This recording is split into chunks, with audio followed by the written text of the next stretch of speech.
not exactly too sure if I'm supposed to be extremely excited right now or horrendously terrified. It's been quite some time since we've taken a stroll down the boulevard with our favorite evil genius, Alexander Graham Bell. Now, sometimes this could be quite the lovely experience for all of us, but most of the time, it's one of the worst experiences for every single one of us. And on top of that, we going right back to the dark side of some of my favorite childhood joyous memories that brought me the only time I ever felt happiness in my entire life. I'm not too sure why everyone is on a mission to take away all of the happiness that I have inside of me, but I don't really have much left.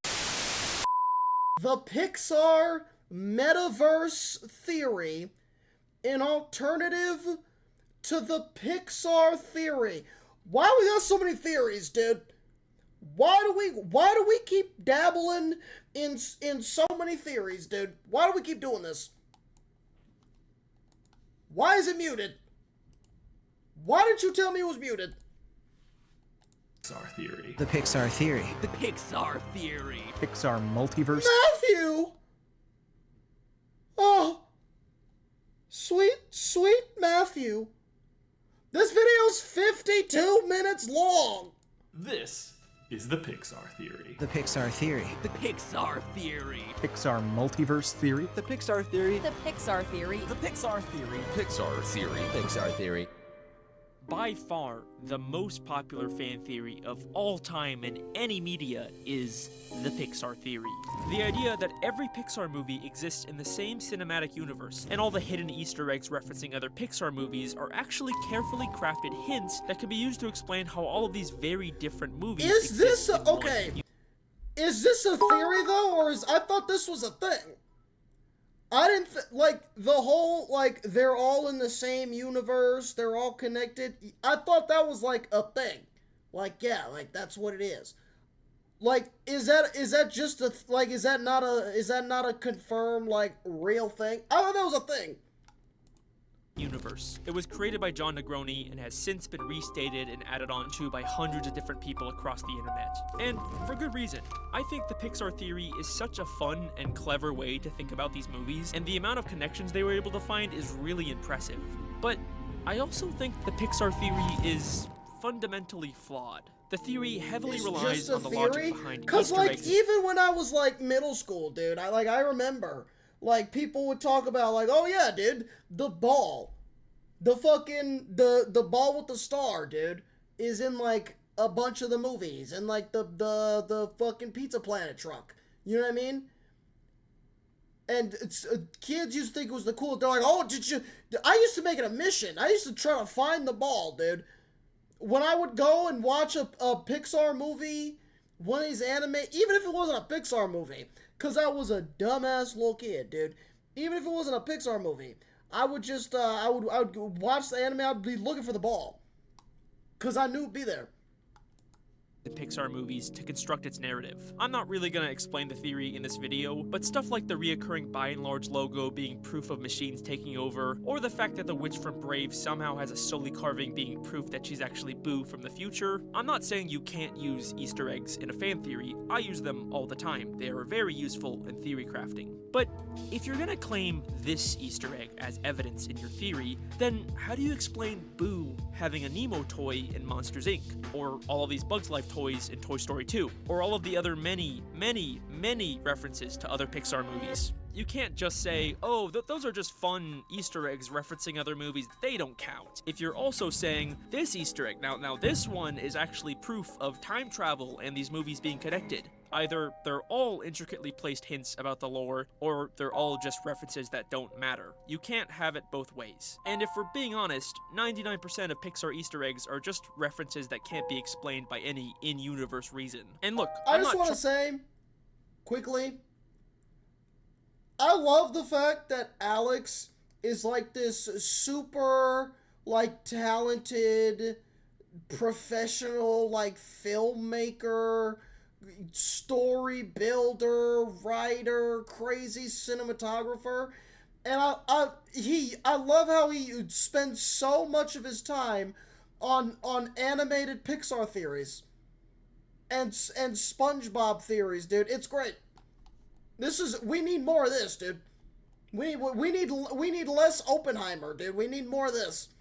Put this on the big Trying screen. to ruin anyone's fun here. I know most people already know this and still choose to enjoy the Pixar theory just because it's a fun way to think about these movies, even if there isn't actually any hard evidence. That's at least how I enjoy it. But what if I told you there was another way to connect these movies? A way that doesn't just rely on tiny background Easter eggs, an alternative way to look at this theory, based on actual, concrete, indisputable evidence of these characters existing in the same universe. Evidence that I have never seen even mentioned in another Pixar theory.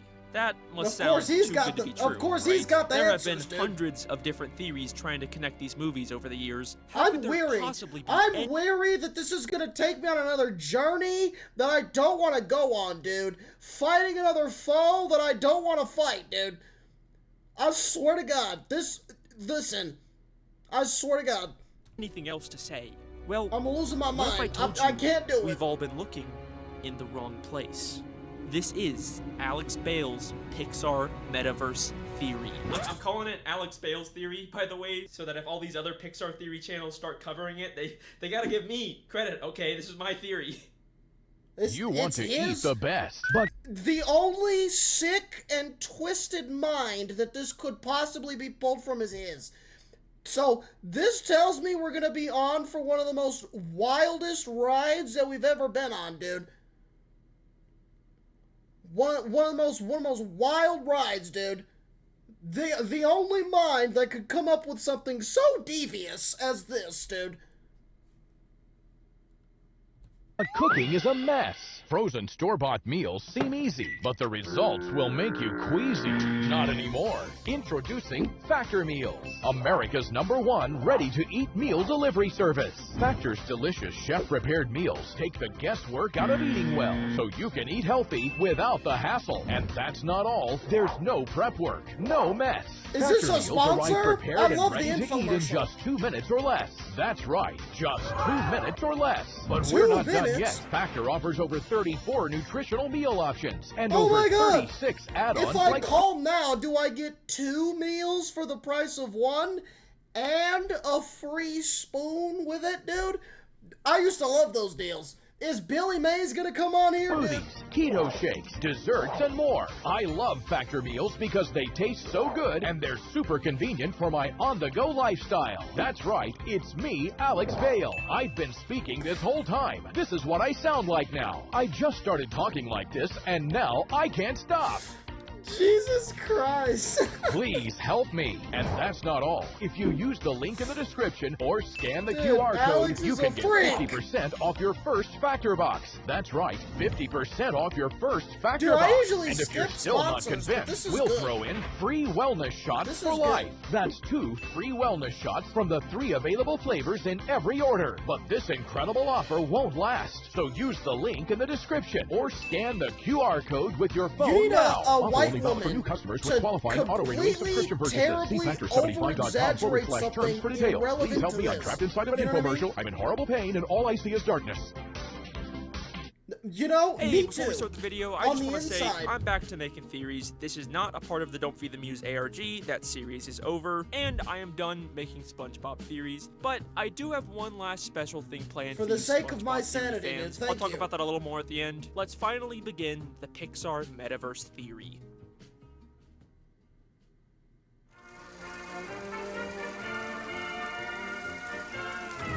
The bloopers? When Pixar was first starting out, they used to include these little bonus segments during the end credits Dude, of the their Toy movie. Story 2 bloopers? Legendary. Legendary. Put those, enshrine those in the Hall of Fame, dude. The bloopers by themselves at the end. Give that an Oscar, dude. That's cinema. And action. Are you saying I'm stupid? Marker. Should that just be part of the movie now? These were bloopers where they would re-show scenes from the movie, but the characters would suddenly forget their lines or mess up and break character. Speaking of which, is a lost art form in itself bloopers in general. Okay, I used to, dude, the movies used to have bloopers at the end all the time. Great.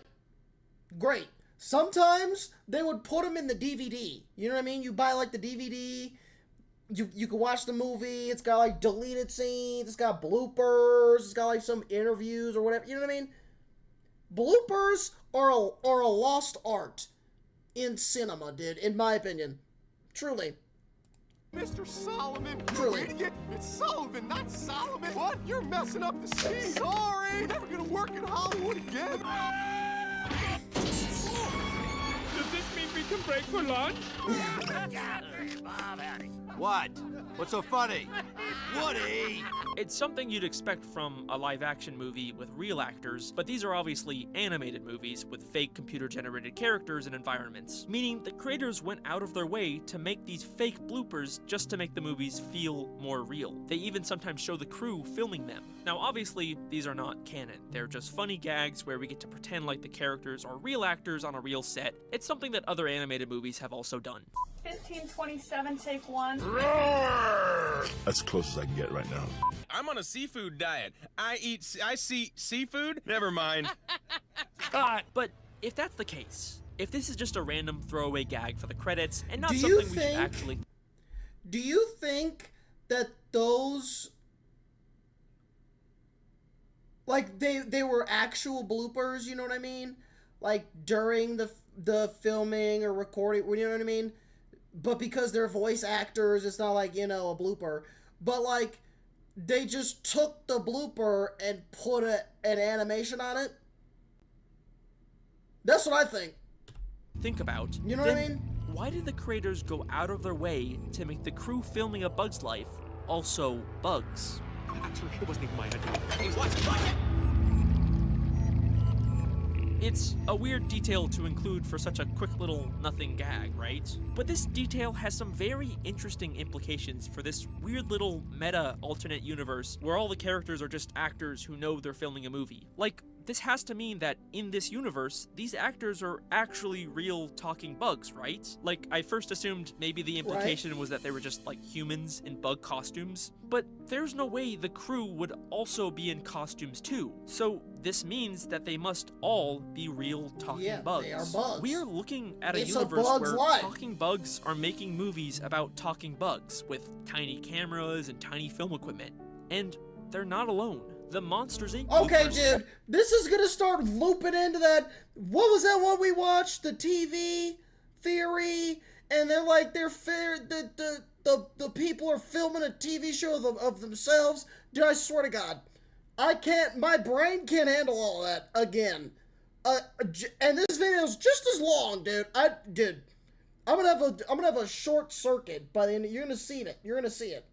My head's gonna fall off mid-video. It's gonna roll over there.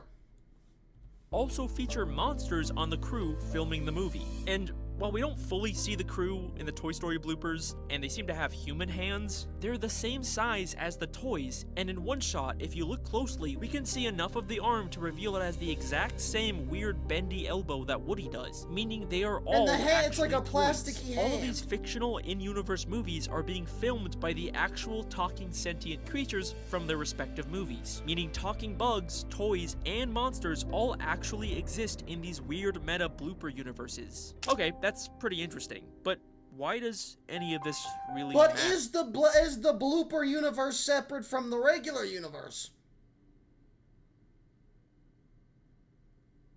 Am I asking too many questions way too early in the video? Probably. Is there a lot of people mad because I'm pausing? Probably. Am I gonna keep doing it? Absolutely. At the end of the day, these are still just little bonus segments that exist in their own separate continuities. It's not actually canon to the real Pixar universe that we care about. And that's true, but unlike the Pixar universe, these bloopers actually feature, for the very first time ever, concrete connections between these films.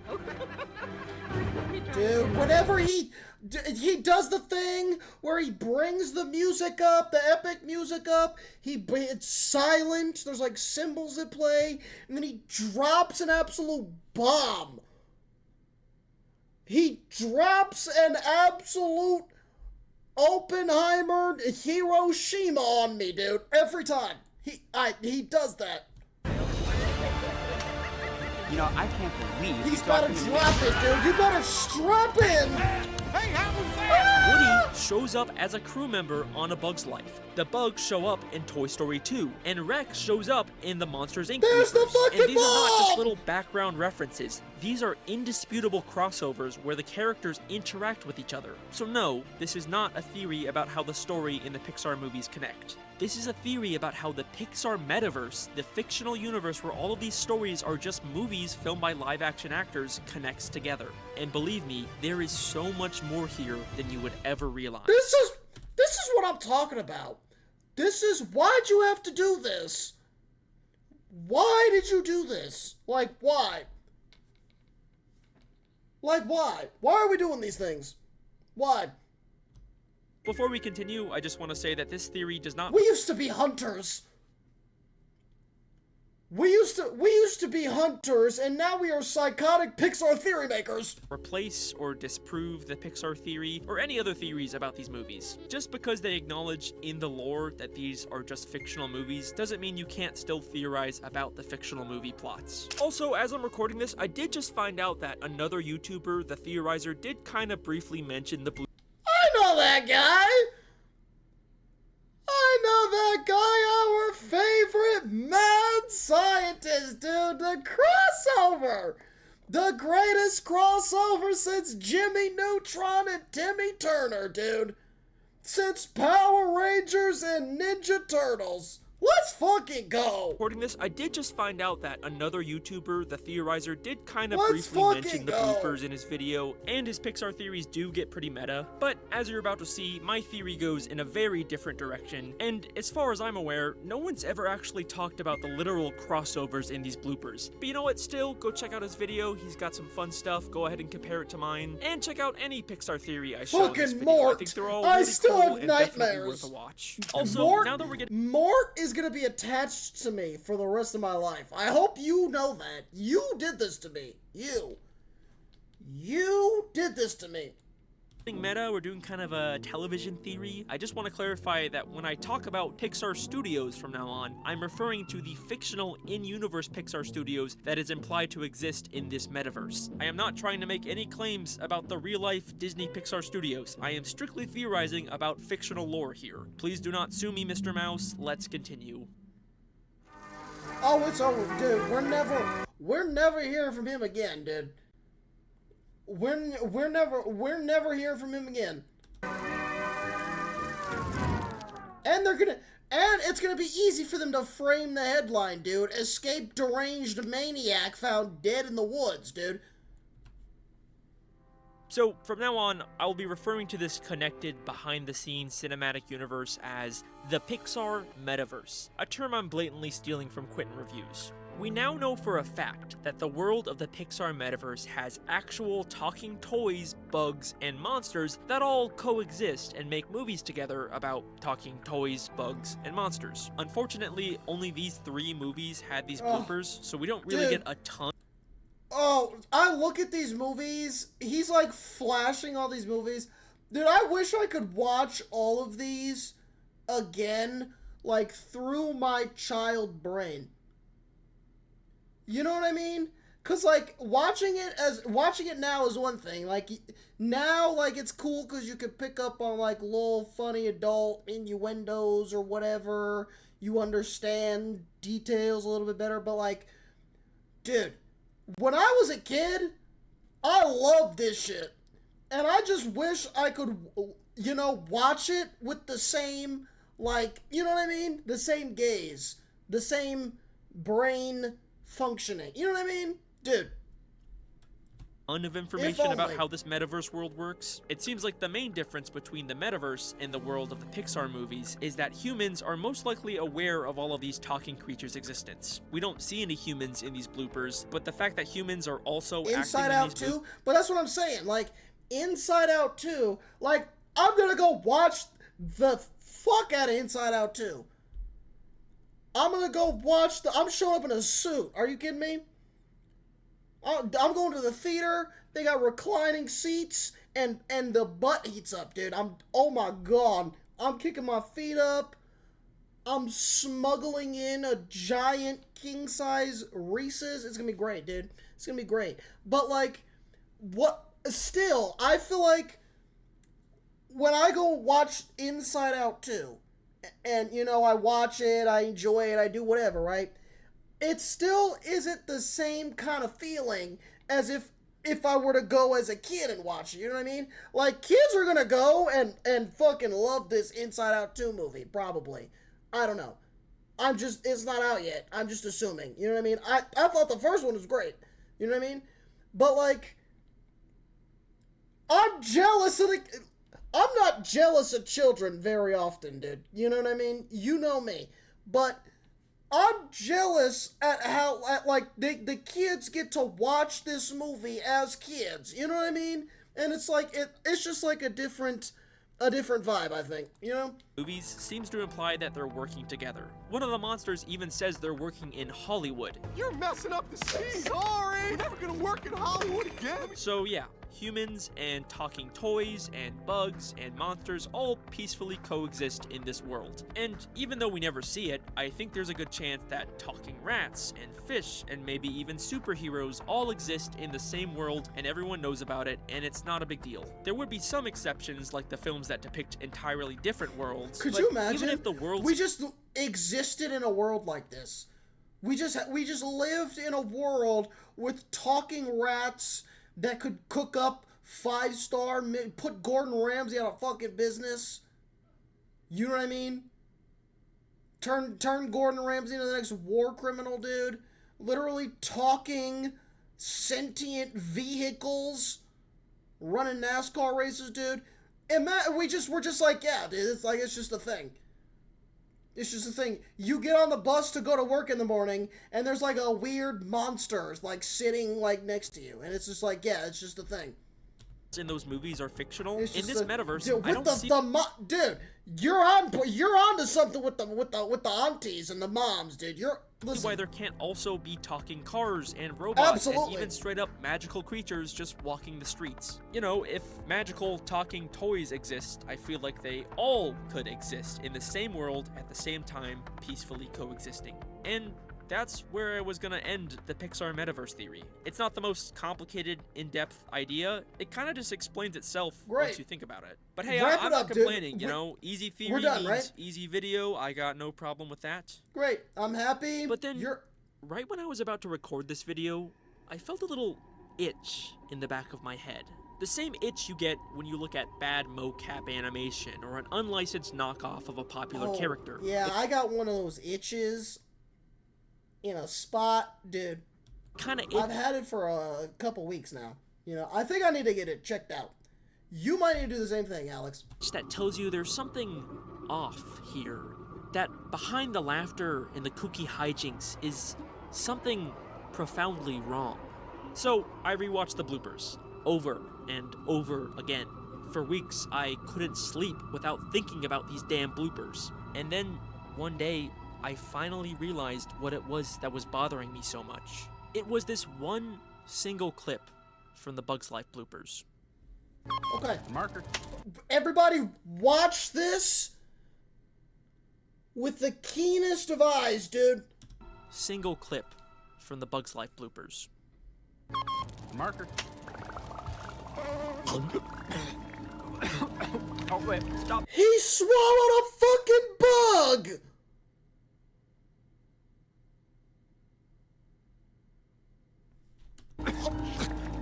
I think I swallowed a bug. Oh my god! He swallowed a bug! I think I swallowed a bug. He is a bug! Wait a second. How if he's a... Dude, oh my god. This is when things start to spiral now, isn't it? This is where I start to lose my mind. I gotta start freaking out now, dude. Great. Great. If he swallowed a bug, but he's a bug... What? In this same clip, they remind us that these are not just people wearing bug costumes. The crew clearly also looks like bugs. But then how did he swallow a tiny bug? Are these things not actually bugs? And if so, oh my what god! And look at their reaction. I think I swallowed a bug. They're not horrified like he just consumed an equal member of their society. They're laughing the way you or me would laugh if we swallowed a fly. And it's not like flies are tiny in this world either. They're the same size as the ladybug. It's an extremely weird contradiction, but I soon realized it was far. They're giant bugs. That's all I got, dude. That's all I don't fucking know, dude. There's some weird Godzilla bugs or some shit. I don't know, dude. That's all I fucking got. I'm the only That's one. all I got. Woo! What? I don't remember eating that. I can't believe that's the 5th time. Toys don't have digestive systems? Where's that guy in? Sorry, everyone. I had that bean burrito for lunch. I had that bean burrito for lunch. Toys don't eat. Toys have That's never what I eaten said. in any of these movies. The Toys closest we get can't maybe poop, bullseye dude. liquid cheese dust off a finger, but Just that's like just women can't tasting. They don't have internal organs. They can't actually consume food. This would seem to imply that the actors are not toys. But remember, the off-screen crew also looks like toys. And not to mention, in this clip, there are tons of identical Buzz clones that sound exactly like him, even when they're out of character. I can't believe that's the 5th time. Where's that guy in? Which implies they are real toys, but toys don't eat. And why is Rex so big compared to the monsters? Monsters are supposed to be bigger than humans, and much bigger than toys. And why do the bugs look tiny compared to Buzz, even though Woody was shown to be the exact same size as an ant? And why I can't do this. I can't do this. You're throwing too much information at me at one time, Alex. I can't do this, dude. I can't do... Can we just watch Bug's Life? Like, can I just do that? I'd rather just do that, honestly. Just throw Bug's Life on the TV. I think I got some hot cocoa in the cabinet, dude. I think that's the vibe, dude.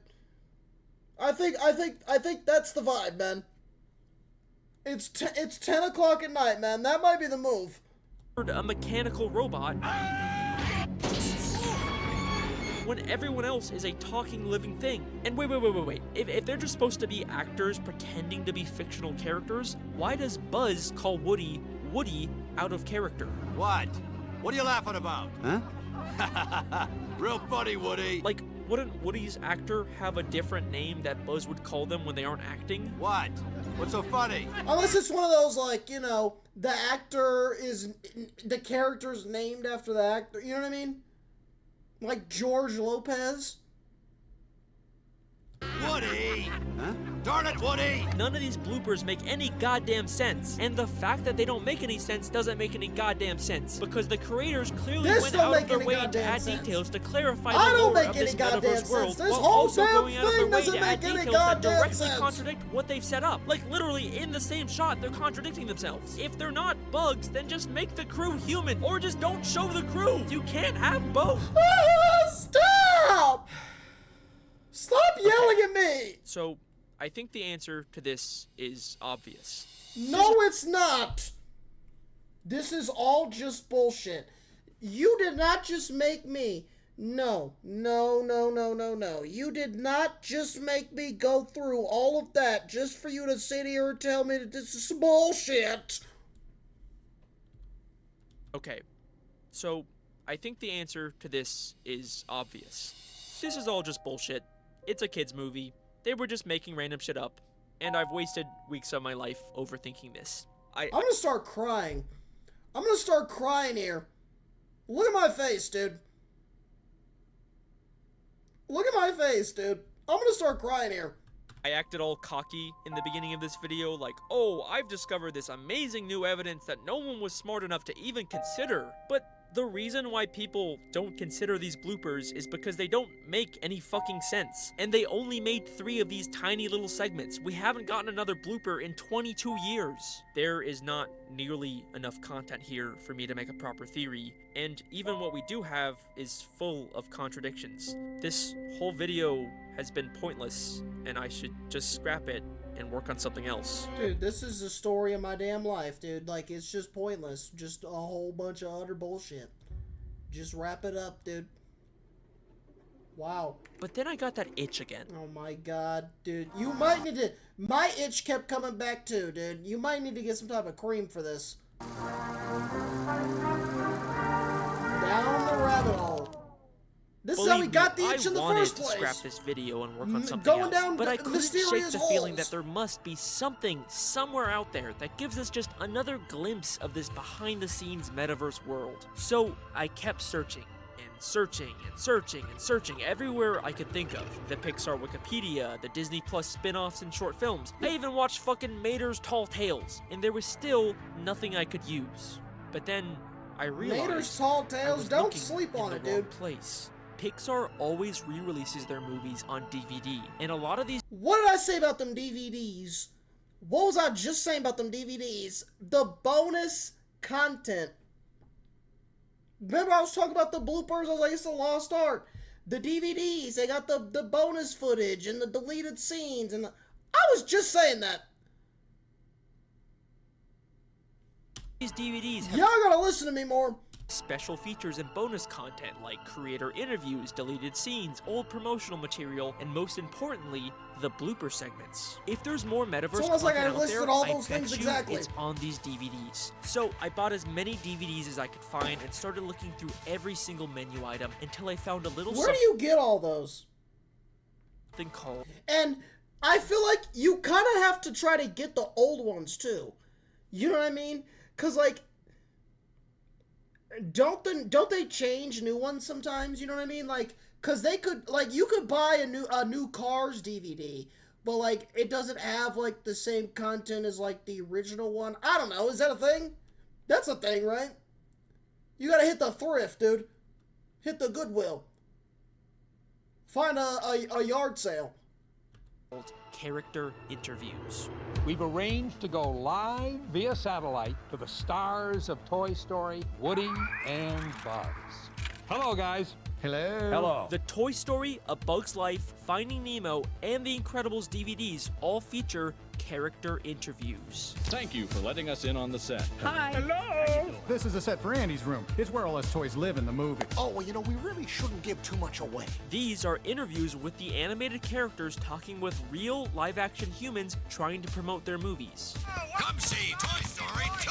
I'll certainly try. This is 100% in the same metaverse as the bloopers, and we now have almost 15 minutes of new content to analyze. Oh my god! Let's begin. Oh my feet are up, dude. My feet are up, my pants are off, I am ready to go. So immediately, there's a lot of similarities between these interviews and the bloopers. Like the bloopers, the interviews also act like what we are seeing is not animated. It's being filmed by actual film equipment and cameras. Oh my gosh, is that a camera?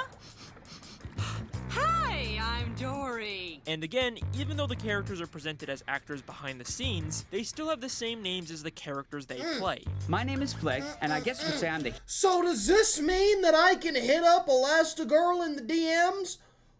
Where's the at? Who's got the at? Somebody send it to me. Somebody has it. One of you freaks has it, dude. One of you freaks got it from like a weird Reddit. Somebody send it to me. Hero of the picture. This will get them into the theaters in droves. Buzz, it's not true.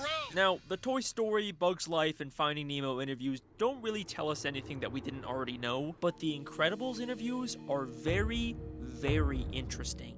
May I say that it's an incredible pleasure to be here? Unlike the other interviews, these aren't disconnected video calls. The Incredibles are actually in the room with the live-action human interviewer, which is very weird and uncanny looking. Nancy, I love that outfit. Thanks.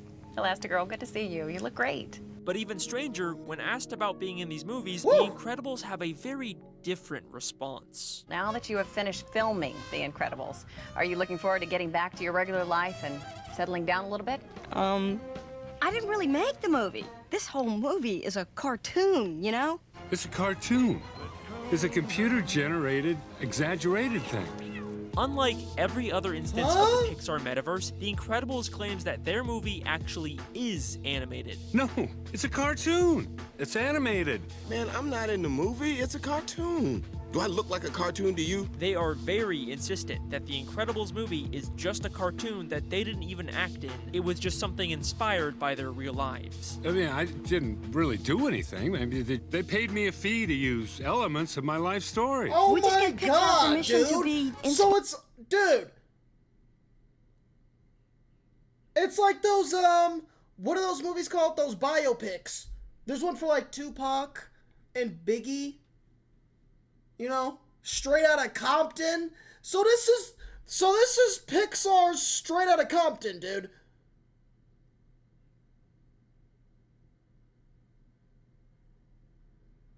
This is straight out of fucking Pizza Planet, dude. Inspired by, I guess is a legal term, our lives. Which is weird, because they are clearly cartoons, especially when compared to the real-life human interviewers in front of them. They even acknowledge this in the interviews. Do I look like a cartoon to you? Kinda. Like, huh? These movies not being animated was the only consistent thing about the metaverse, but now they're contradicting that too. It's a cartoon. It's animated. How am I supposed to make a theory about this? I've looked through every You know how, Alex? You don't. You don't. You just don't. That's how. You be an upstanding member of society, dude. That's what you do. Avenue for more metaverse content and only found more contradictions. Look, obviously Pixar puts a lot of time and effort into the world building of these award-winning animated movies, but clearly they don't give a fuck about these bonus behind-the-scenes clips. There's no theory here. I give up. I'm sorry. I can't. Wait a second. God, are we itching These again? Award-winning animated Oh, I'm movies. itchy. I'm itchy. Oh my god. How did I miss this? Pixar has been nominated and won many different awards for their movies, but sometimes during the Oscars, guess who presents these awards? Stop, dude. Stop. Fucking Woody. There's something about Woody we don't know. What? Woody? Do I gotta say it? Do I gotta say it? Wow, the Academy Awards. The nominees for Best Animated Short Film are, and the Oscar goes to... That's right. Characters from Toy Story, A Bug's Life, Monsters Inc., The Incredibles, Cars, and even Up have all made physical appearances at the Oscars. Every single one of them! This thing is so heavy. And I know, your immediate instinct is probably going to be to say, oh, come on, these are just cute little gags Every for the single one of Oscars. them. They don't count. But why not? Like the bloopers in it? Hold on, dude. The black suit Woody is kind of fucking drippy. Hold on. Hold on, dude. Wait a minute. Nah, he got that shit on, dude. The black suit Woody with the bow tie? Nah.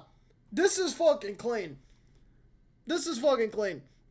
Cute little gags for the Oscars, they don't count. But why not? Like the bloopers in interviews, they talk like they're actors in a movie. Excuse me? Buzz, I had the leading role. Technically, but I carried the picture. They even show a character interview for the movie Up. So what does this nomination mean to you? Huh? What? What is that? I will explore it now. For the love of Pete. Like it or not, these award shows are absolutely canon to the metaverse. And the reason why that is such an insane thing is because they are not the only animated characters at these awards. Shrek, Aaron Warner. Of course, it's a tremendous honor to be nominated. Happy Feet, George Miller. Mom, I've got an Oh Academy my Award. gosh! Jimmy Neutron, Roy G. Jimmy! Not James! Yes, I am now claiming every single non-Pixar character that shows up alongside the Pixar characters at these awards is now officially a part of the same metaverse. What? Dude! So it's not even a Pixar metaverse anymore, dude. Now it's just the metaverse. No, dude, maybe Mark Zuckerberg was fucking right, dude. Maybe Mark Zuckerberg was honest. He knew all along. Oh my God, this is why he's a genius. He knew all along And he's trying to get, this is why he wants us to get into the metaverse. He wants us to be a part of this. He's like, dude, I know this metaverse is out there. And now you gotta join them. You gotta buy the goggles, join Facebook, and you got the metaverse, dude. You could be chilling with Jimmy Neutron and Fantastic Mr. fucking Fox, dude. Just booling at the fuck. Oh my god, dude. Oh my god, dude. Zuck was right the whole time. We should have listened to him. We should have fucking listened to him.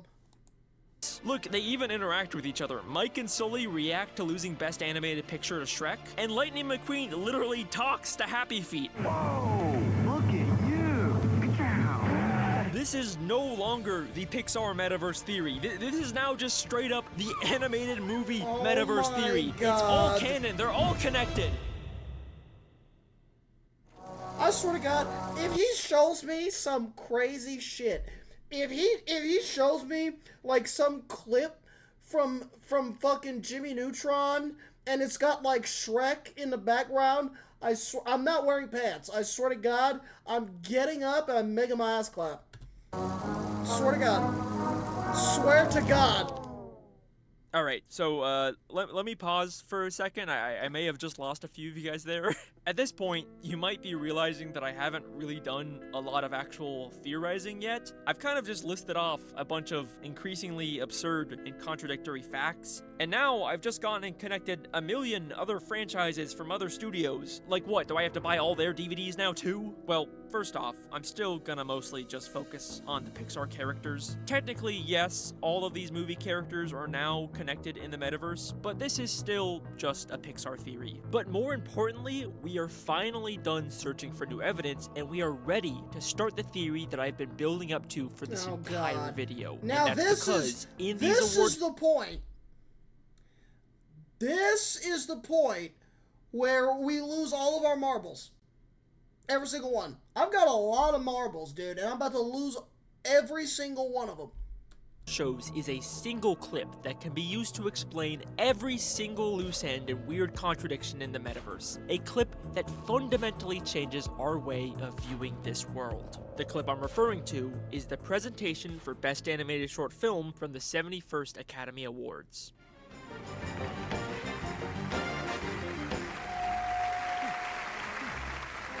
This thing is so heavy. Hi, we're here to present the award for Best Animated Short Film because we're animated and we are short.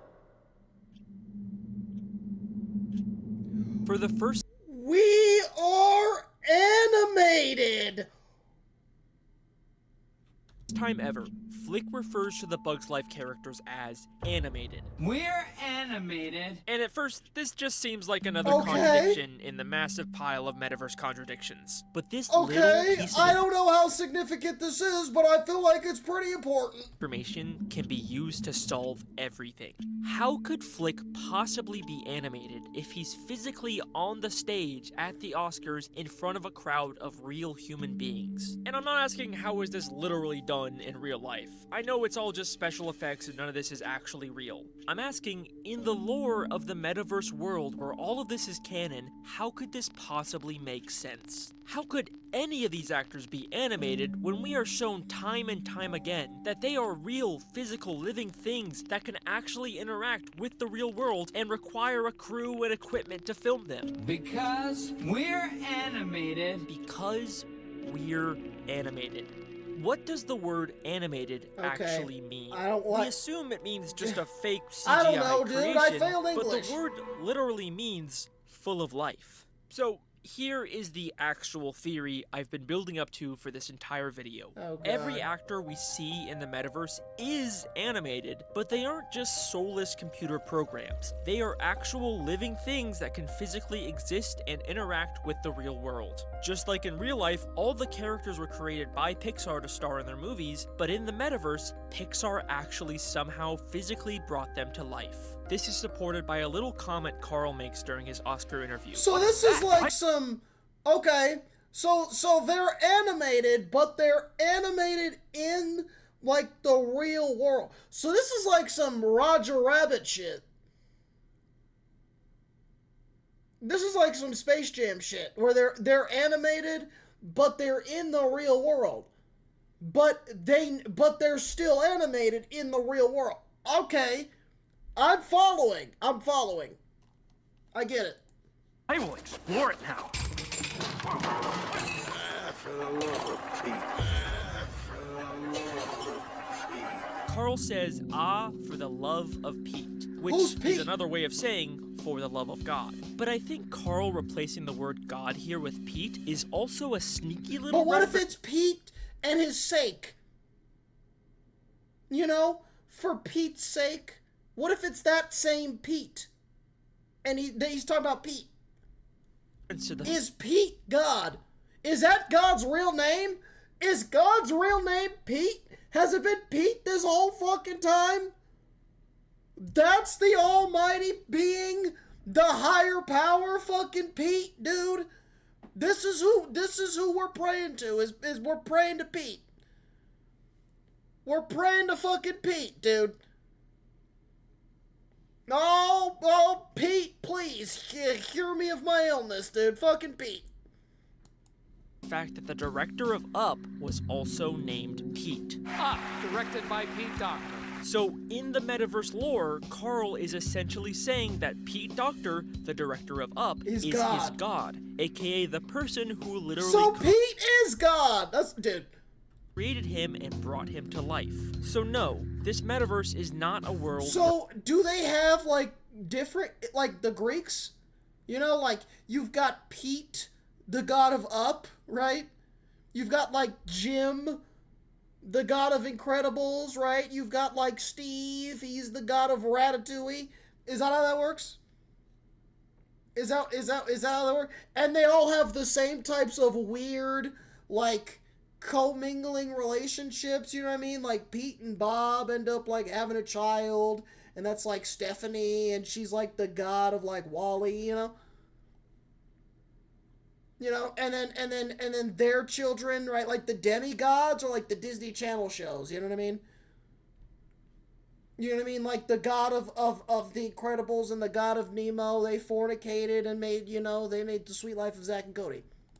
Where all bugs and toys and cars can talk. This is a world where animation studios can literally create life in whatever form they choose. We don't know exactly how this happens. Maybe they were grown in a lab, or maybe it's like Toy Story where the power of love and imagination brought them to life. From the little details we do get, it does seem like a computer is involved somehow, but I personally feel like it's probably some kind of mix of technology and some sort of Toy Story imagination magic or whatever. Computers alone did not create Toy Story. Toy Story carries a human spirit that shines even brighter than its computerized glow. Again, we don't have enough information to figure out the exact mechanics of it, and that's okay. That's not what this theory is about. My theory is that in this metaverse world, Pixar and every other animation studio brings these characters to life and uses them as the cast and crews of their movies. And it's okay if you don't fully believe me yet, because I'm about to show you that this idea can be used to explain every single contradiction in the metaverse. This is dangerous technology. They're like computer generating their own slaves. It's like, dude, it's like AI, but I'm a goofy goober! Gays! You're a goofy goober! We're all goofy goobers! Gays with the 23-month resub gays!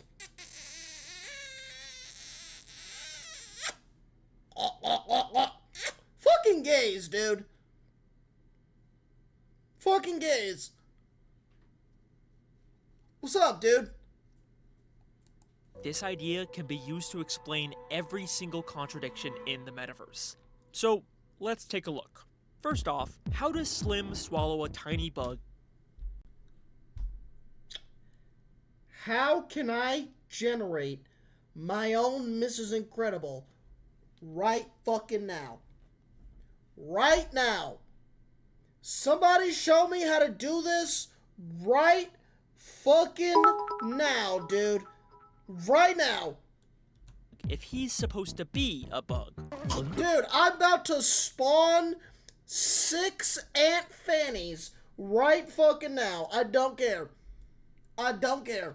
I think I swallowed a bug. Well, he's not. He's a magical, animated representation of a bug, and the bug he swallowed is an actual, real bug that made its way onto the Bug's Life set. This also explains why the toy actors need to eat. I had that bean burrito for lunch. It's because they're not really toys. Sure, they actually look like them on the outside, but they probably have internal organs and all the same basic needs as any Why? living thing. Okay, fine. So But they do why have do the digestive actors in the systems. metaverse still call themselves by their character names, even out of character? Woody! My name is Flick. Oh, come on, Buzz! You're right, Woody. Well, if we're going off of Toy Story logic, when the actors are created, I think they're also given the same beliefs and personality of whatever character they're supposed to represent. It's like in Toy Story 1 when Buzz literally thought he was a real human space ranger despite being a tiny toy. I'm Buzz Lightyear, Space Ranger, Universe Protection Unit. You actually think you're the Buzz Lightyear? It's because he was made to be that character. In fact, this is probably also why Bullseye or the Queen's Aphid, two characters that are meant to be just regular, non-speaking animal pets. Bullseye, go, go, go, go. Isn't that right, Aphid? Oh, you're such a cute little Aphid. Still act like pets even when they aren't filming. Hey, boy! No, down, Bullseye! Bullseye! Stop, horsey, whoa! Uh-oh. Dude, it all makes fucking Over sense. here. It's because this is the belief they were imbued with. And it makes sense because, you know, if you believe you are a character, you're gonna give the most believable performance. Okay, but here's a tough one.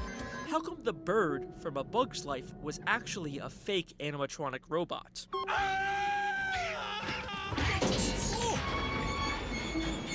You know, if Pixar can easily bring to life any animated character they want, why bother building a robot for this scene? Doesn't this kind of disprove my whole theory?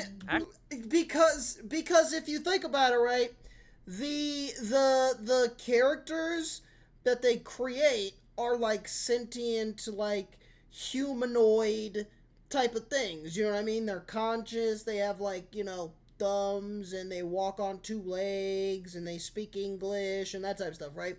But like the bird, it's not like they could just generate a bird actor that's like a bird. You know what I mean? Like, that's not a thing. You can't just get a fucking, I don't know, I'm not in Hollywood, dude. I don't know how they fucking do it. But you can't just like get a bird to do, you know, what you need the bird to fucking do. You know what I mean? It's a bird. It's gonna do bird things. You know what I mean? That, or you could also play into the theory that birds just aren't real. They've never been real the whole fucking time. Actually, it helps prove it. In A Bug's Life, this bird is a regular, unintelligent, wild bird. All it does throughout the entire movie is just mindlessly attack other bug characters.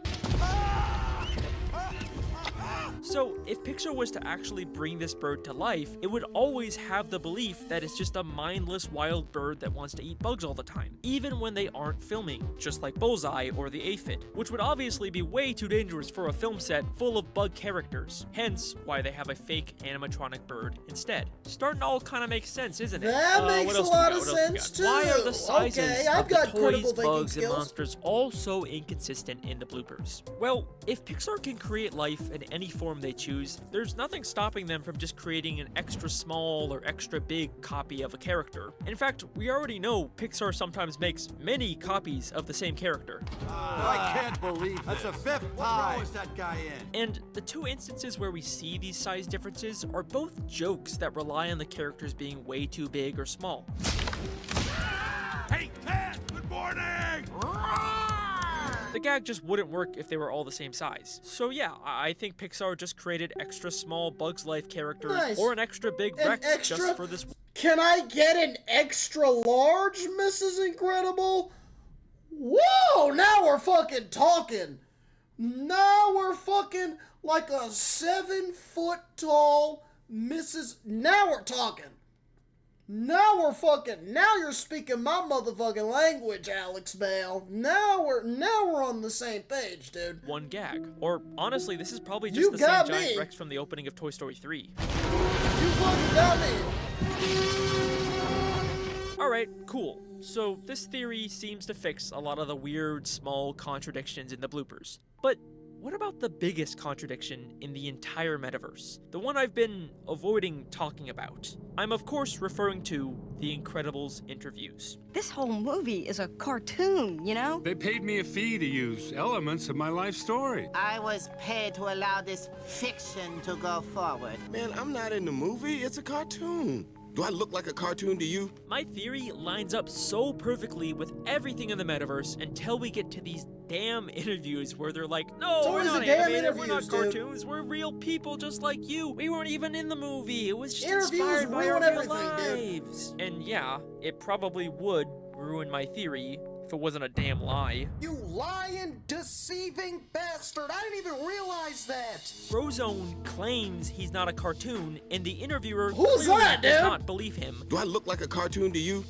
Kinda. Who was that fucking nerd? He's lying. They're all clearly animated characters when compared to the real human interviewers in the room. And the reason they're lying about this is because they're ashamed of the way they were portrayed in the movie. These characters don't look anything like me or my family. I was never that out of shape. They did exaggerate the weight part. I'd rather forget the way I am portrayed in this movie. Pull yourself together. I am not abrasive.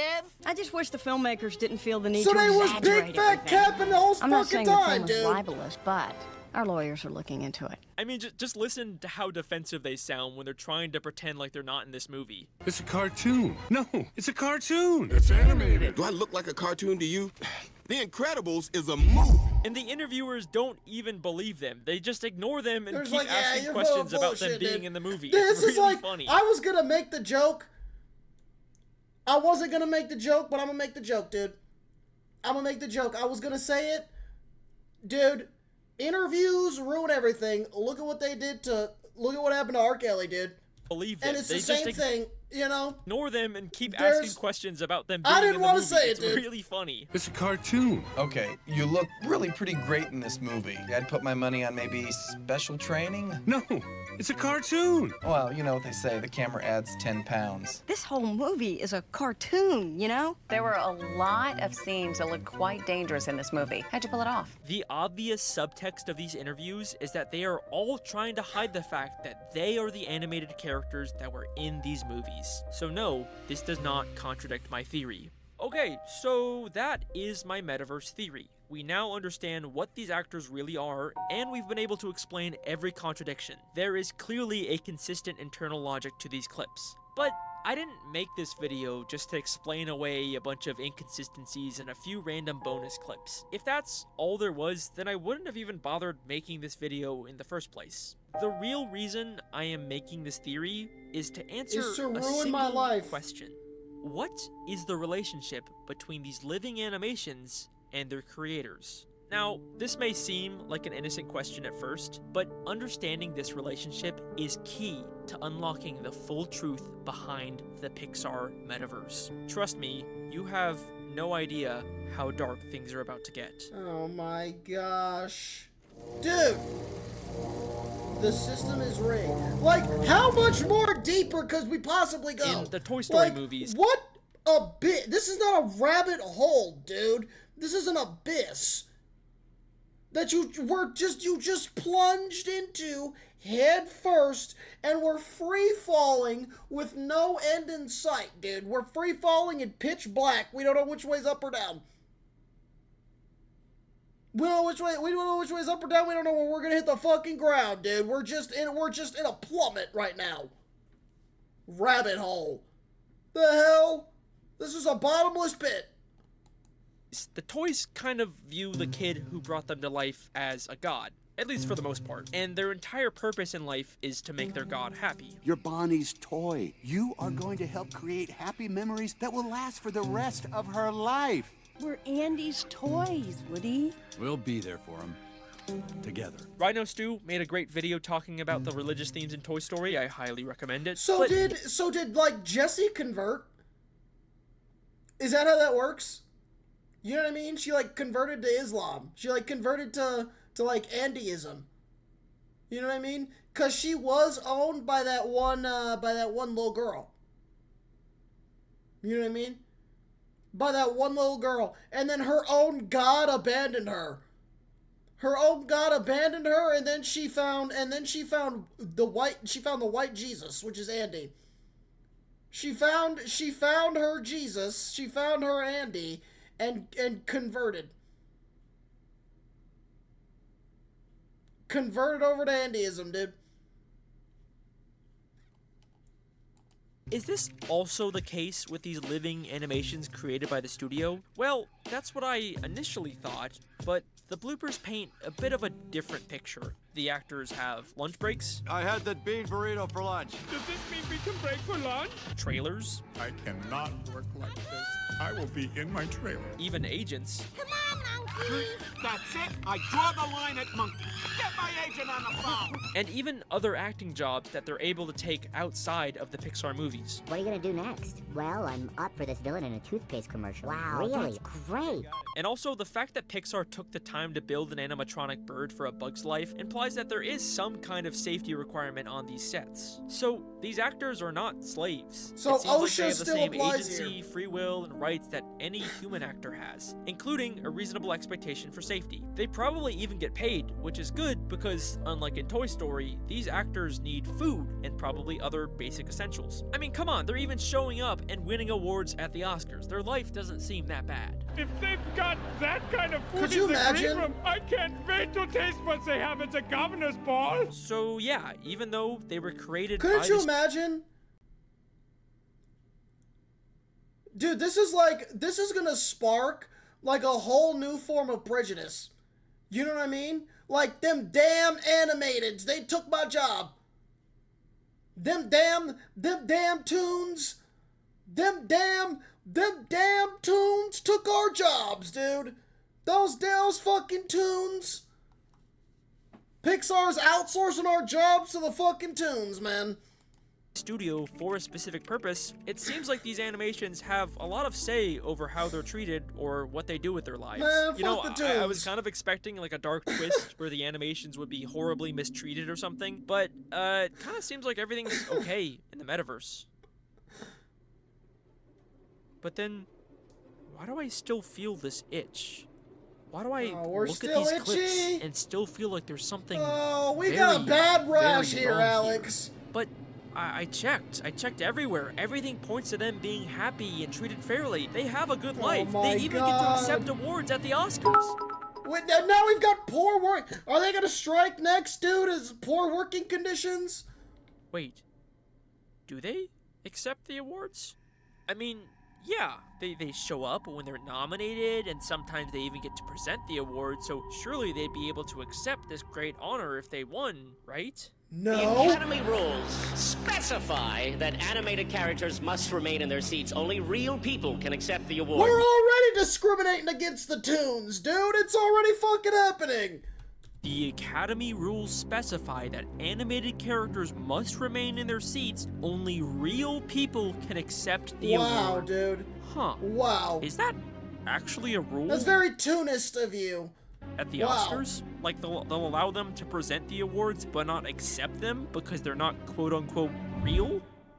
Oh, I get it. This is just like a funny little joke they're making. You know, the Oscars, they always got these funny comedians silly coming up with their Oscars, funny right? little jokes like this. The Academy rules specify Those that silly Oscars always doing silly jokes. Remember that one time Will Smith did the thing?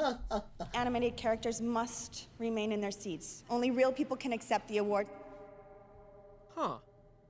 5 years later, and a different presenter says the exact same thing word for word. The Academy rules specify that animated characters must remain in their seats. Only real people can accept the award. It sounds like this actually is a rule at the Oscars. They are saying that even though It's these a animated written characters rule, are dude. alive and physically exist in the same Oh, world, they hell still no. aren't real. They said we are not letting any of them damn Looney Tunes accept these awards. Absolutely not. Oh, hell no. Oh no. Enough to accept the award for their own movie. Only Oh, dude, people are gonna start getting. Dude, this is they're gonna start revolting. This is the new woke. This is the new woke, dude. People are gonna get. It's the second an animated character pops up into a movie, dude. The racists are gonna lose their minds, dude.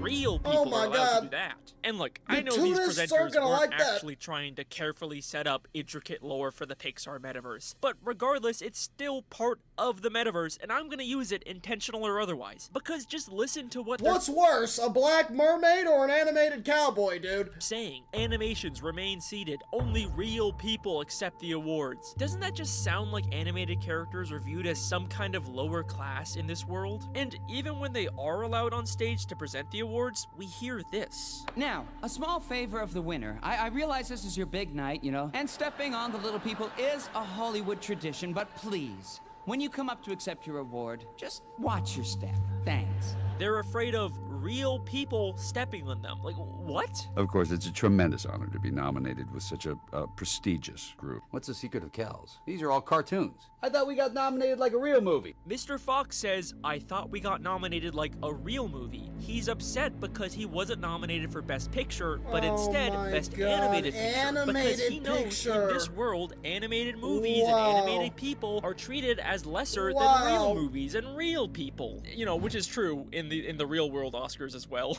This is like having Best Lead Actor and then Best Lead Black Actor. It's like they have to make two separate categories context to why The Incredibles were lying in it's fucked. They're not just pretending. Dude, Frozone. Nah, dude, Frozone's got it bad. He's black and animated.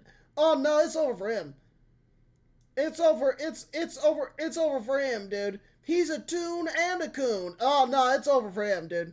Nah, dude. Frozone's got it so fucking bad. They're not in the movie. They're trying to pretend like they're not even animated. Do I look like a cartoon to you?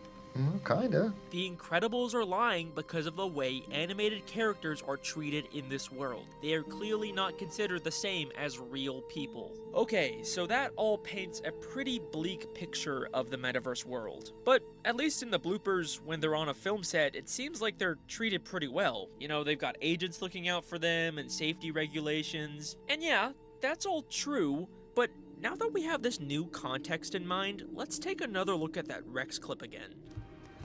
Hey, Ted! Good morning! Oh, God, dude. Cut. Hey, how was that? Was I scary? Do I get the part? Thank you. Can I do it again? Rex asks, did I get the part? This is not just an outtake. This is an audition. Was I scary? Do I get the part? Thank you. And that's strange, right? What was he auditioning for? Why do they have to audition when they were literally made for the role they're playing? Like, who else would audition for the role of Woody or Buzz, other than the Woody and Buzz they literally created for that role? But remember, they didn't only make so there's 9 Rexes auditioning for the part. I can't believe that's the 5th time. Could you imagine losing the part to yourself? Tons of Buzz Lightyears, all of them alive with Buzz's same voice, even out of character. The only reason I can see them needing an audition process is if Pixar is creating multiple copies of the same character and then forcing them to audition and only one gets chosen. Again, we already know Pixar makes multiple copies of their actors. These blooper characters are most likely just resized copies. Obviously, this giant Rex isn't getting a lot of work after his one scene in Toy Story 3, so it makes sense that he tried an audition to be in Monsters, Inc. And just imagine for a second, if this is true, if you were created with the belief that you are Buzz Lightyear from a Toy Story and created for the sole purpose of being the star of a movie, and then you don't get the part. What do you do? The part you were literally created for, the only reason why you exist. Yeah, the actors who get cast in top roles all get agents and trailers and maybe even... And then you have no other choice. You can't get any other roles because you were meant to play the Buzz Lightyear part, but you can't play the Buzz Lightyear part because the Buzz Lightyear part's already taken by another Buzz Lightyear, by fucking Buzz Lightyear, so you can't play Buzz Lightyear because Buzz Lightyear's already played by Buzz Lightyear. So now Buzz Lightyear is gonna be poor as fuck, broke, out of work, which is directly gonna put him in, make him highly more likely to end up in prison, dude. This is just an animation to prison pipeline, dude. This is just a way for them to get more people within the prison system for free labor. Prestigious Oscar awards, but facts. What happens Stay to the rest of the woke. actors they created who don't get the part? And again, it's not like they're the same as the Toy Story toys who can just patiently wait to maybe get played with one day. These animations need food and probably all the other basic essentials that all living things need. But it's fine, you know, they don't have to be in Pixar movies. No one's forcing them to do anything. They can just get a part in something else. But think about it. If you were made specifically for one role and only that role, who would really hire you for anything else? And it's not like these animations can change the way they look either. When Giant Rex auditions for Monsters Inc., he still looks like a plastic toy dinosaur with very obvious hinges, even though the role obviously calls for a realistic monster. Dude, this was something that real actors were talking about. Like, what's his name? He just won the Oscar. Robert Downey Jr. I'm pretty sure he, like, said something about this, right? Like, at one point when he said he was, like, he was quitting being Iron Man because he didn't want to just, like, be known as Iron Man, you know what I mean? He wanted to, like, do other shit as well, you know what I mean? But, like, if you play Iron Man for too long, it's hard to get other parts because you're just, you know what I mean? Didn't he say the same kind of shit, dude? No, he doesn't get the part. An actual realistic monster toy actor gets it. Hey, Ted! Good morning! And even when they do get other roles, it's something small, like a villain in a toothpaste commercial. What are you gonna do next? Well, I'm up for this villain in a toothpaste commercial. Actually, no, he's not even cast in it yet. He's just up for it. But still, the other aliens act like this is the role of a lifetime. Wow, really? That's great. Because for them, it probably is. Pixar made hundreds of these tiny... Dude, the cartoons have to work 10 times harder than the humans just to get cast. Just to get roles in movies, dude. Representation. Million copies that never return after this scene. We A need villain more in a toothpaste representation. commercial is probably as good as it gets for these guys who are stuck looking and sounding like this forever. It gives a much darker context to this blooper clip where two monsters panic about messing up their lines. Go get him, Mr. Solomon! You idiot! It's Sullivan, not Solomon! What? You're messing up the scene! Sorry! You're never gonna work in Hollywood again! Let me do it over! Shut up! Keep rolling! You're making it worse! They are terrified of never working in Hollywood. Oh my again god, because dude, they he's know about to fuck it up for both of them! He's about to ruin it for both of them, dude! I don't blame him for being so upset. I don't blame him. I would have bopped him upside the head too, you dumbass! the studio could easily replace them with an identical copy, and their prospects for finding other roles in this industry are extremely limited. Okay, that sucks, but they don't necessarily need to be actors. Why don't they just get a different job? But remember, this is a world that treats animations as a lower class. They can't get a real job, and some of them are tiny I'm not animations hiring who them in have my to worry fucking about company, getting stepped absolutely on. not. What possible role could they serve in a society Hell run no! by real... You think I'm gonna let some bugs man the fry grill at the McDonald's, dude? No. That's a health code violation. The hell? Humans. The best they could get is probably working as a crew for other tiny Pixar movies, and that's exactly what we see. All the crew members we see in these bloopers are not just random animations. They are characters that we see in the movie they are filming. So either these actors are also working as crew members on the same movie they're in, which sounds unlikely, or these are the reject copies of actors who weren't lucky enough to get the part. So now their only option is to work as a part of the film crew, which probably pays less and comes with a lot less perks. You think these guys get trailers and agents? Remember when we saw Woody holding the slate while they were filming dude, we need another one of them strikes. What happens to the inside out emotions? Are they life size or really, really tiny? You know, there's a lot of movies that we haven't really touched on. You know what I mean? Like he showed like Ratatouille, and he showed like WALL-E and things like that, but we haven't really, you know what I mean? So there's still some unanswered ones. You know what I mean? There's still some unanswered, and I'm pretty sure like the Inside Out people, like if they're in this situation, right, where they're cast for their movie and things like that, if they're not in a movie, they're in a fucking like mental institution. They're in a mental, they're already discriminated against. You know what I mean? They're already lower class citizens. You know what I mean? We already don't like them. And they very clearly have mental issues because they only have one emotion, dude. You know what I mean? Like, imagine if a human being was just walking around angry all the time. We think that guy has fucking anger issues and he has mental problems, right? Or if some guy was sad all the time, we think he has fucking depression, dude. He's got a mental illness. You know what I mean? So they're locked up in the fucking loony bin, dude. Like, they're not roaming free. I promise you. Let me try it again. Okay, tail Was this just a fun cameo, or was this actually one of the many rejected Woody clones who didn't get the part? And even for the lucky animations who do get the part and all the perks that come with it, what happens after their movie ends? Sure, some will go on to make sequels, but what about the actors from A Bug's Life who never got a sequel? Well, we know exactly what happened to them. You know, I can't believe that you talked them into making A Bug's Life too. Oh, I can hardly believe it also. But there's a little baby tiny thing I forgot to tell you. What's that, Heinrich? It's not A Bug's Life 2. Well, then what, I don't understand. What is it then? They never got A Bug's Life 2, so the best these former leading actors could get is a small cameo in Toy Story 2 where they're basically the butt of a joke. Actually, wait, these aren't even the same actors from A Bug's Life. They're the extra tiny copies that the studio made just for this one gag and then never used again. These guys are screwed.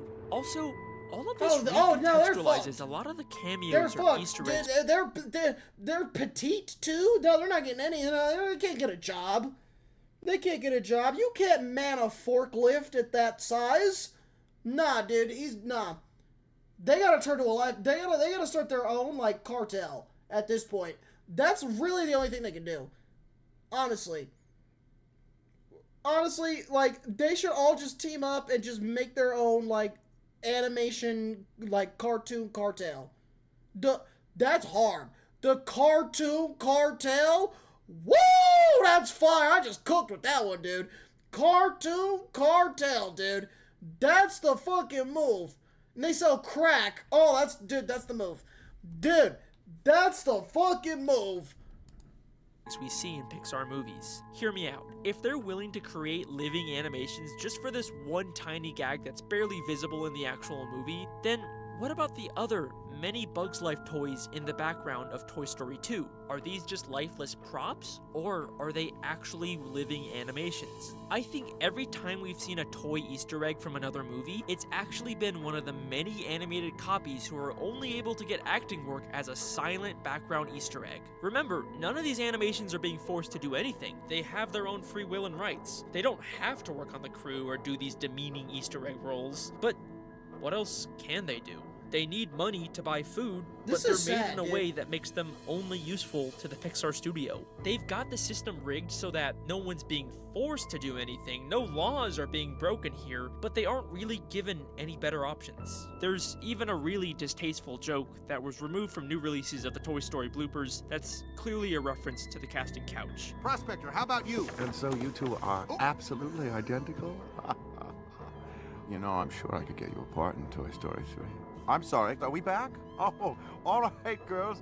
Lovely Prospector, talking with you anytime you'd freak! like tips on acting, I'd be glad to chat. You horny old It's man! hard not to see the obvious parallels between this and the real-life problems in the film industry. But unlike the real film industry, the actors can't unionize and strike for better rights, because the studios can just create copies of the exact same actor to replace them. That's the insidious thing about these bloopers. They show all of these actors this is laughing fucked. and having... This is so fucked. Cause like they were forced to be here.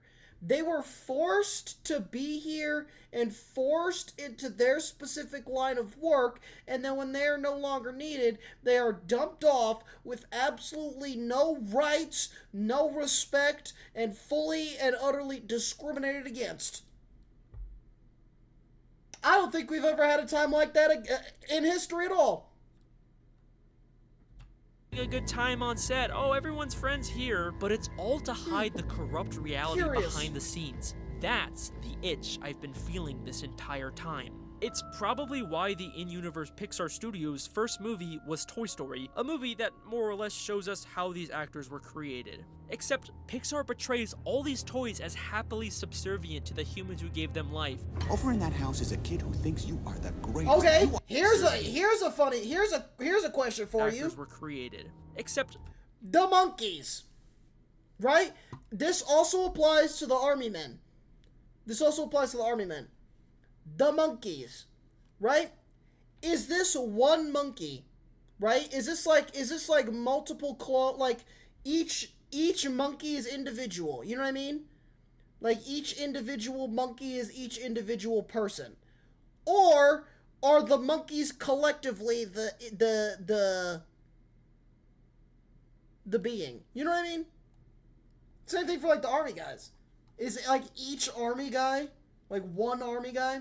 Pixar portrays all these toys as happily subservient to the humans who gave them life. Over in that house is a kid who thinks you are the greatest. You are his toy. Dude, like, I'm now gonna have to like sit here and watch Toy Story, and I'm gonna like be depressed. Cause I'm gonna sit here and I'm gonna be watching Rex and I'm gonna be like, dude, like you have no rights. I can't sit here and enjoy Toy Story without looking at Mr. Potato Head thinking, damn, dude, you're gonna be poor the rest of your fucking life. Like, now I feel bad. Is there a charity I can donate to? Do they got GoFundMe's running, bro? Like, I can't, like, dude, I feel bad, bro. I can't sit here and look at fucking Slinks and not start thinking about how he can't feed his fucking family anymore, dude. Like, what the hell, dude? Buzz number 77, he's got kids, and he can't put food on the table. Because he's been replaced by Bugs 423. This is upsetting. This upsets me. Toys, Woody. We'll be there for them. Together. They don't mind that this is their whole purpose for existing. They love their humans and would do anything for them. They don't even need food. It's great. You don't need to think about how we treat our animated actors. Look, they're having a great time in the bloopers. They love their life. Look, everyone's joking around. Oh, Woody cranked Buzz. He's gonna drop a bomb on me again. Don't think about it. Don't think about it. And that is the Pixar Metaverse theory. Alex Bale's Pixar Metaverse theory, okay? I came up with this theory. You gotta give me... I'm gonna be talking about this to my therapist, dude. I'm gonna be laying on the couch and be like, well, it all started with Squilliam Fancy Son. And, like, it's it. If you want to the deepest, darkest thoughts are just gonna flow out of me, dude.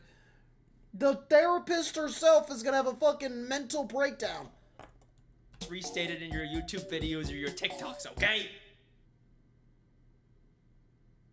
Alright, there you go. That is my version of the Pixar theory. Who knows if any of this was actually ever intended by the creators, but either way... One of these fucking corny TikTok podcast people is gonna be like, yo, did you see... You know those ones? It's got like two guys, and they talk about stupid shit, and they're both dumb. There's plenty of those all over. I don't even have TikTok, and I know what they are, dude. It's like one guy's like, "Yo, did you hear the theory of Pixar?" And they're all fucking like neglected actors. And the one guy's like, "No, dude, fucking tell me about it." He's like, "Yeah, so blah blah blah." And this guy's like, "Whoa, no way!" And they get fucking 2 million views. 2 million fucking views. And neither of them know what the fuck they're talking about. Applications are there, and I think it's fun to think about. It's gonna happen, dude. I am no longer the SpongeBob theory guy. I am now the meta theory guy, pointing out how every movie or show is actually a movie or show about that movie or show. You are now the biggest threat to all of entertainment. That's what you are. That's what you are. You are the Antichrist to these people, dude. That's what you are. Ruining my fun and happiness watching fucking Toy Story, dude.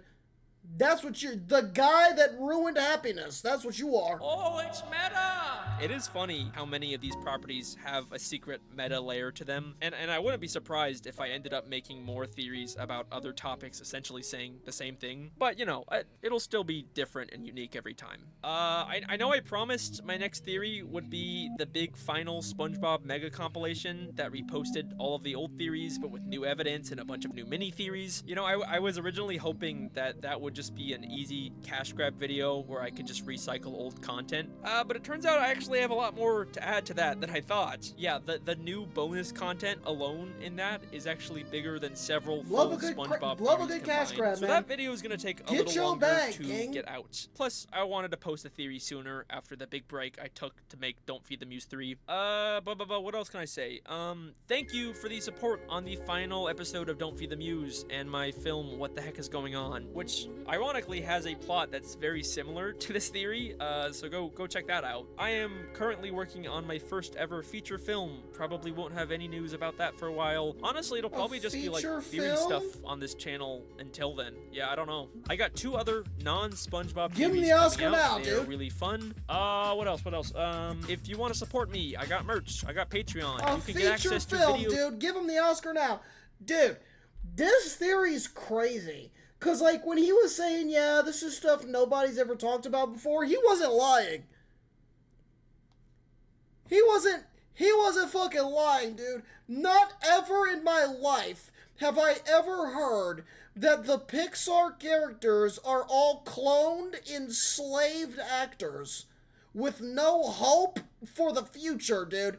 This, yeah, it blows my mind, but like, I'm upset now. Like, I'm upset. Okay? I feel bad for all of the Woodies that are now out of work, dude. They can't get work. They're Toons. Nobody respects the Toons around here. Not in our fucking world. Hell no. Fuck the Toons. We're not giving the jobs to the Toons, so now they can't pay their rent, dude. You know what I mean? Remy? Oh my god, dude. Remy's a literal rat. We shoot those. In New York, it's an extreme sport called rat stomping. They have specialty Tims for that, dude. Like, oh my god, dude. All of the Remys running around just trying not to fucking get murdered brutally. Dude, there's a lot of discrimination going on. A lot of mistreatment of some people here in this universe, dude, and I will not stand for it, dude. Okay, I am leading a movement, a revolution for equality for all beings, dude. Okay, whether it be animated or biological, dude. The equality for all, dude. Toon power, dude. Let's fucking go.